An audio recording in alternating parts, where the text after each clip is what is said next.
guys, Chathronian Lance here, bringing you the brand new video, and today we're going to be talking about how on earth you beat True Draco. With its recent success in Salt Lake City and its uprising in popularity, I figured that I would actually go over this deck and its weaknesses, so that way if you ever end up at an event with this deck, you can out it very easily. I am very aware that we are on the cornerstone, or the very corner of a ban list, to kind of take this with a grain of salt. However, I do think that it's still worth mentioning, just in case if the deck doesn't get hit, that we're going to be doing this over it. But the deck has had a lot of success over the course of the past couple of months, though it hasn't really won a YCS until now.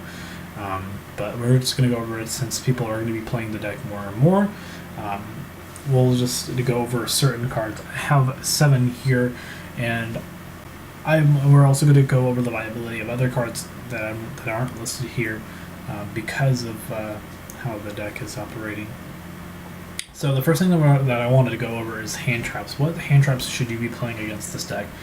You should not be playing effectively against this hand trap, mainly because a Masterpiece's immunity to monster effects.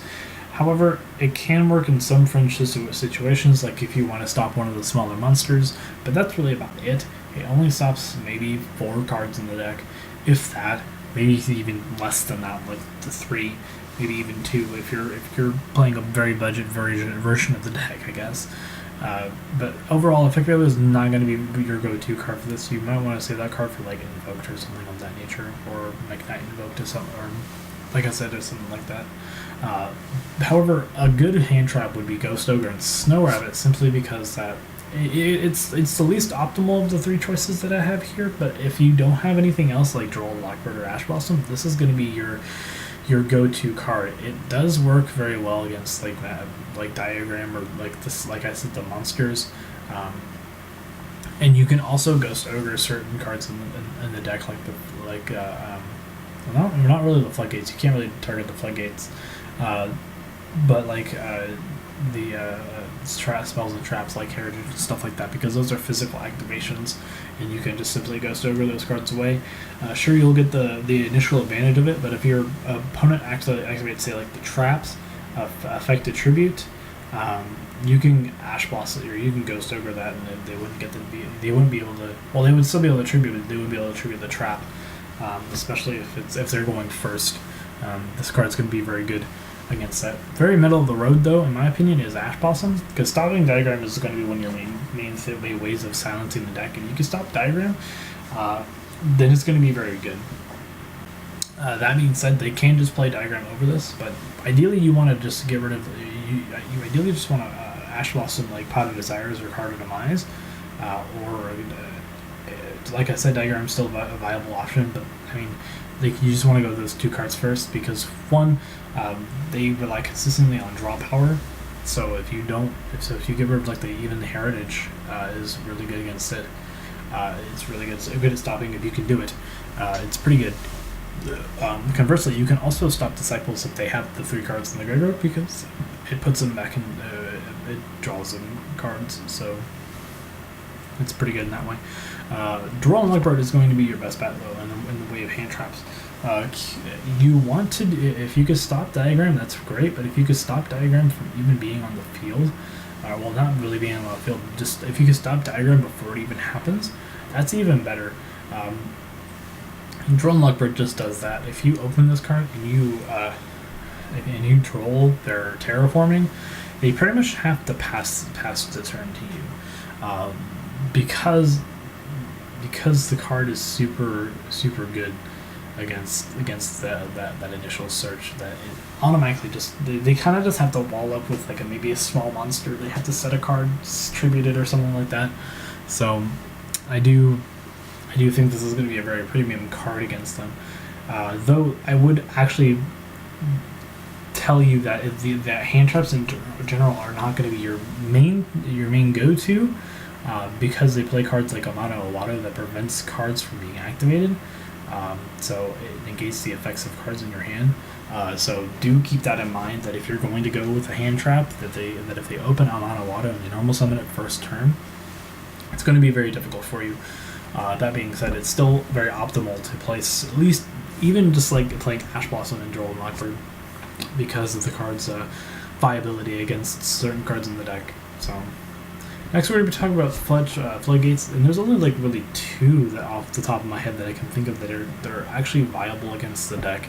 The first one is going to be your most common way of seeing through the deck, and that is Mask of Restrict.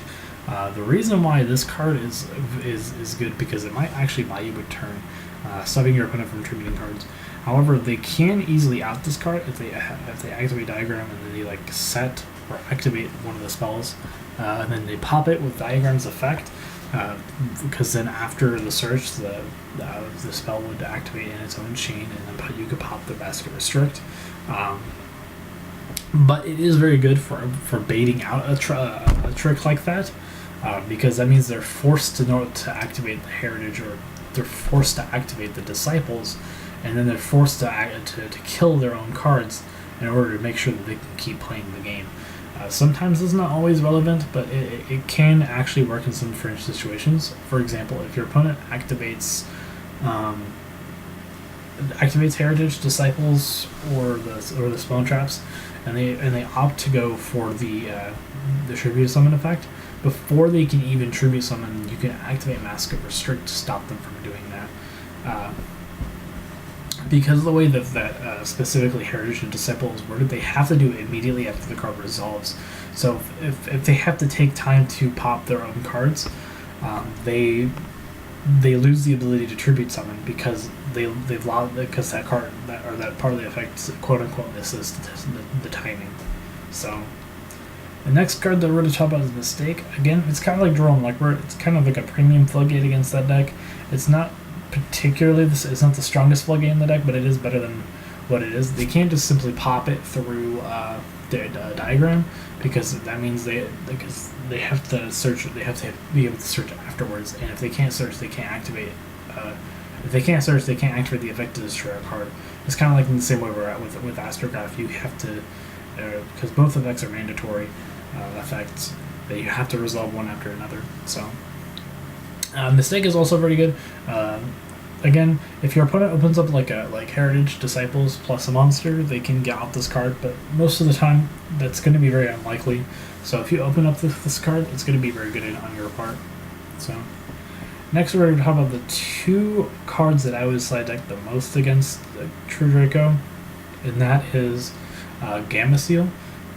Gamma Seal, or Kaijus in general, but the problem with Kaijus is that some people are opting to play the bigger monsters, and sometimes they only open up with the bigger monster, and that ends up usually killing them in the end, because that means they have to figure out now how to out the Kaiju and not Masterpiece. Sure, they've added a Masterpiece, but they've potentially given their opponent a bigger threat on the board, and though it's not that being said, I'm not even saying that Kaijus are bad exclusively. Even it doesn't matter how big they are; they can easily be very good. And it really depends on what deck that you're playing in order for these to even make that big of a difference. However, I've seen some people just go into Dogron, and then their opponent's just like, oh well, I'm just going to sit on this Dogron for forever until your opponent can pop it, which generally speaking can take a long time. And by that time, the game's already over. But if I recommend anything, if you're going to play Kaijus, I would recommend Kamungas or Gamma Seal, since they are by far the weakest in comparison to the other cards. But Kaijus in general will do this card in, especially since we're going to be talking about the last card in conjunction with Kaijus, and that is Evenly Matched. The price on this card is definitely what is preventing this card from being, in my opinion, higher on a list of cards that you should play against True Draco. That being said, if you have access to this card, or if you have the ability to borrow these from your friends or your team, this is going to be a very good card for you. The reason for that is because if you play this in conjunction with Kaiju and your opponent's monster originally, you then have to leave. Your opponent is then forced into a situation where they either have to keep the Diagram on the board, or they're just going to keep the Kaiju on the board. And either scenario is better than dealing with a Masterpiece, because most of the time they're going to keep the Masterpiece if you don't do anything. That being said, it is a very unlikely scenario that's going to happen, but it is a scenario worth mentioning. However, Evenly Matched is still one of the best cards against the deck, simply because it forces them to keep either Diagram or Masterpiece on the board, and it removes basically all the other floodgates and answer cards they potentially have. Though keep in mind that some people are side decking Imperial Ironwall and Solemn Judgment to prevent this card from resolving. So do keep that card in mind when you are facing against True Draco, because they might have already outs for this card.